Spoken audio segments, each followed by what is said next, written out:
আসসালামু আলাইকুম রহমতুল্লাহ। প্রিয় ভাই, আমি আগেই একটা ভিডিওতে বলেছিলাম যে বাংলাদেশের সমর্থকদের যে মাতামাতি কি পর্যায়ে যে এই ফুটবল ম্যাচ নিয়ে গড়িয়ে যায় তা আল্লাহ মালুম। দেখুন পরিস্থিতি কত ভয়াবহ।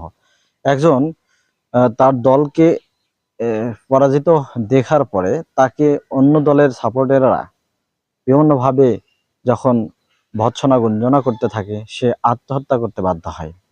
একজন আহ, খুব শিক্ষিত নিজেকে দাবি করতেছে, সে একজন খেলোয়াড়কে একজন নবীর সাথে তুলনা করতেছে। ফেরাউনের পতন হয়েছিল মুসার হাতে, সেই মুসা মেসি হয়ে ফেরত এসেছে। আস্তাগফিরুল্লাহ। আপনি আশ্চর্যান্বিত হবেন, আয়াতুল কুরসি পাঠ করতেছে, আল্লাহর কাছে দোয়া মোনাজাত প্রার্থনা করতেছে একটা গোলের জন্য, তার পক্ষের সমর্থক, তার পক্ষের দলের জন্য।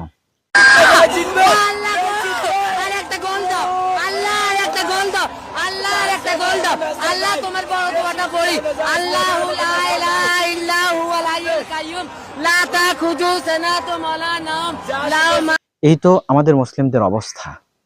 এই যদি হয় আমাদের অবস্থা, তাহলে আমরা পরাজিত হতে বাধ্য। আমি একটা কথা বলি আপনাকে, যতদিন পর্যন্ত ঢাকা বিশ্ববিদ্যালয় সহ যত বিশ্ববিদ্যালয় প্রাঙ্গণ রয়েছে, এই প্রাঙ্গণে শিক্ষার্থীরা দল বেঁধে রাত বিরাত জেগে ফুটবল খেলা দেখা বন্ধ না করবে, ততদিন পর্যন্ত বাংলার মুসলিমদের ঘুম ভাঙবে না।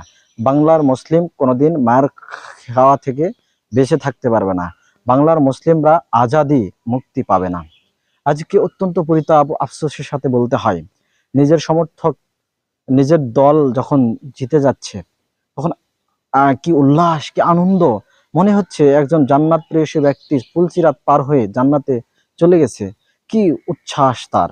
অথচ যখন তার দলের কোনো খেলোয়াড় গোল করেছে, তখন সে বেহুশের মতো চিৎকার ধ্বনি দিয়ে, আওয়াজ করে চিৎকার দিয়ে সারা পৃথিবীবাসীকে জানিয়ে দিচ্ছে সে কত আনন্দিত। আস্তাগফিরুল্লাহ। সম্মানিত উপস্থিতি, এই যদি হয় আমাদের অবস্থা, এই যদি হয় মুসলিম যুবকদের অবস্থা, তাহলে এই মুসলিম যুবকদেরকে দিয়ে কতটুকু ইসলামের কাজ হবে, কতটুকু দিনের কাজ হবে, কতটুকু আমরা আমাদের ধর্মকে টিকে রাখতে পারবো।